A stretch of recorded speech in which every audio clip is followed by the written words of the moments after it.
আজি আমাৰ ঢকুৱাখানাবাসী ৰাইজৰ বাবে অতি আনন্দৰ বিষয়।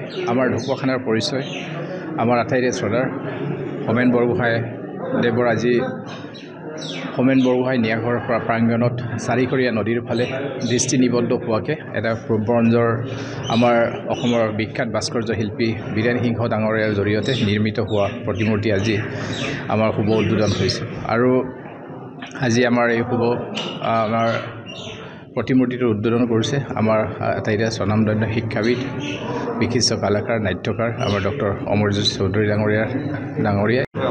আজি মই ইয়াত অহাৰ পিছতে বৰগোহাঁই ডাঙৰীয়াৰ প্ৰতিমূৰ্তি যি ইয়াৰ স্থানীয় বিধায়ক আৰু সাংসদ দুয়োগৰাকীৰ যুটীয়া তত্ত্বাৱধানত ইয়াতে কৰা হৈছে, সেইটোৰ উন্মোচন কৰা হোৱা দেখিলোঁ।